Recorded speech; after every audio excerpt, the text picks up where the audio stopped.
Тук-тук, молоток стучит, кто-то дом, новый дом, видишь, мастерит, и красив, и высок этот новый дом. Но взгляни, там песок, дом стоит на нем. Кап-кап, кап-кап, дождик застучал, по траве, по воде ветер пробежал. Все темнее и чернее тучи над землей, все сильнее и сильнее дует ветер злой. Вот река разлилась, ух, какой поток.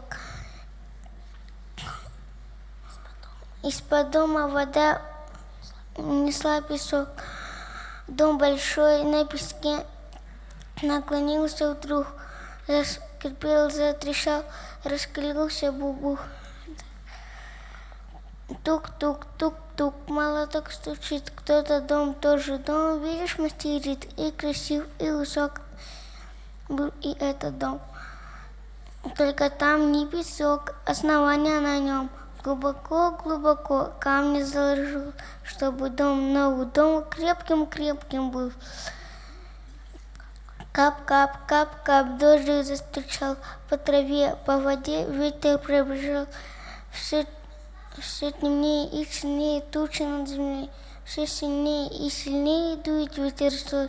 Вот река разлилась, ринулась на дом, ураган налетел, ливень шел потом.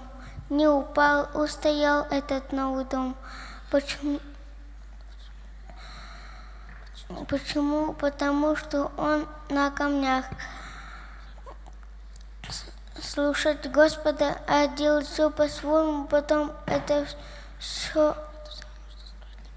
равно, что строить на песке красивый дом.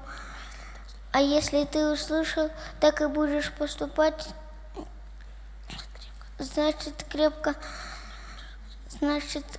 ты значит строить ты на камнях, будет крепко дом стоять. Аминь.